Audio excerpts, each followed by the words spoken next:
اسمبلیاں بالکل تحلیل کرنے کا عمران خان نے اعلان کیا ہے. ہماری آپ کو پتہ ہوگا کہ جو میٹنگ بھی ہوئی ہے خان صاحب کے ساتھ ایک، اور سب نے جتنے بھی ہمارے ممبر ہیں انہوں نے اعتماد کا اظہار کیا کہ ہمیں تو خان صاحب دیکھیں ہمارے پاس جو سیٹ ہے نا، ہم سب ایم پی ایس نے کہا کہ آپ کی امانت ہے، جب جیسے آپ کہیں گے ہم نے ان کو اپنے استعفے دے دیے ہیں، اور جیسے اسمبلی کو تحلیل 1 سیکنڈ میں وہ کر سکتے ہیں جب چاہیں. اچھا میم یہ بتائیں کہ کیا آپشن ہے اس کے علاوہ، کیونکہ اس وقت جو الیکشن کمیشن ہے وہ تو تیار نہیں ہے. وہ یہ کہہ رہا ہے کہ دونوں صوبوں میں اگر یہ اسمبلیاں توڑی جاتی ہیں تو وہاں پہ الیکشن ہم دوبارہ کروا دیں گے. یہ تو پھر بات وہیں پہ آ کے کھڑی ہو گئی ہے کہ فیڈرل گورنمنٹ کو کچھ بھی نہیں ہو رہا. تو آپ کیا سمجھتے ہیں کہ اب کیا ہونا چاہیے، کیا ٹائم دیں؟ کہ سوچ رہا ہے پی ٹی آئی کہ چلیں تھوڑا ٹائم دے الیکشن پہ، کیونکہ ریفارمز بہت ضروری ہیں اس وقت. یہی بات ہوتی ہے کہ جی الیکشن میں دھاندلی اور یہ چیزیں ساری. تو آپ کیا سمجھتے ہیں کہ اب اس کو الیکشن کمیشن کو تھوڑا ٹھیک نہیں کرنا چاہیے؟ 66% اگر لوگ اسمبلیوں سے باہر چلے جائیں گے، ٹھیک ہے، ہر جگہ پہ تو ہماری حکومت ہے، پی ڈی ایم کہاں پہ ایک فیڈرل میں تھوڑے سے ایریا میں بیٹھی ہے، تو یہ پاسبل نہیں ہے کہ بائی الیکشنز ہوں. اس میں صورت میں یہی ہے کہ جنرل الیکشنز کروائے جائیں. تو یہ ہو نہیں سکتا کہ اگر اسمبلیاں ٹوٹ جائیں تو یہ بائی الیکشنز کروائیں. اتنا زیادہ ملک کے حالات ہی نہیں ہیں. آپ دیکھیں نا یہاں پہ معاشی استحکام نہیں ہے، تو ان کو جنرل الیکشن کی طرف ہی جانا پڑے گا. تو وزیر اعلیٰ کیا کہہ رہے ہیں پنجاب، کیا تیار ہیں وہ؟ جی بالکل، انہوں نے خان صاحب کو کہا کہ جب وہ کہیں گے ہم اسمبلیاں توڑ دیں گے. وزیر اعلیٰ ہمارے ساتھ ہیں. تو کتنے ایم پی ایز ہیں جو آپ کے ساتھ ہیں اس وقت پنجاب میں؟ تمام ہمارے جتنے ایم پی ایز ہیں نا وہ سب ہمارے ساتھ ہیں. ہمارے ساتھ کیا، خان صاحب کے ساتھ ہیں. ہمارے جو اتحادی ہیں وہ خان صاحب کے ساتھ ہیں. سارا ڈیپینڈ کرتا ہے خان صاحب پہ. خان صاحب جب چاہیں گے تو تحلیل ہو جائیں گے، 1 سیکنڈ میں اسمبلیاں تحلیل ہو جائیں گی.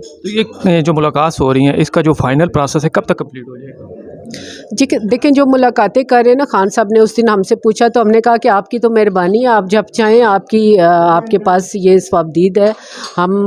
ہمیں ذرا کون جانتا تھا، خان صاحب کی وجہ سے ہم ان کے ساتھ ہیں. تو ہماری ایک پہچان ہے، جو عزت ہے، جو ہمیں ٹکٹ ملا خان صاحب کی وجہ سے ملا ہے. تو خان صاحب آل ان آل ہے.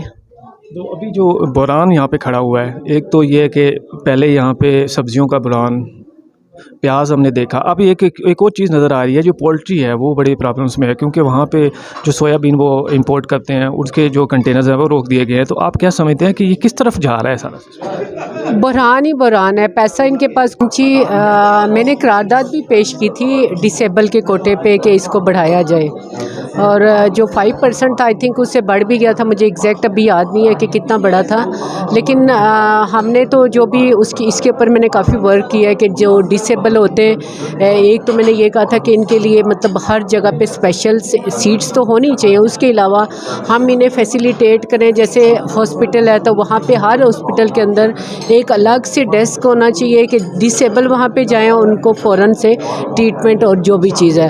دوسرا میں نے ایک چیز یہ بھی بات کی تھی کہ جیسے بس سٹینڈ ہے اور ہر جگہ پہ وہاں پہ ہر ایک جگہ پہ ڈسیبل کی جگہ ہونی چاہیے. جیسے باہر کے ملکوں میں جائیں پارکنگ ایک الگ ہوتی ہے، ہر چیز ڈسیبل کے لیے.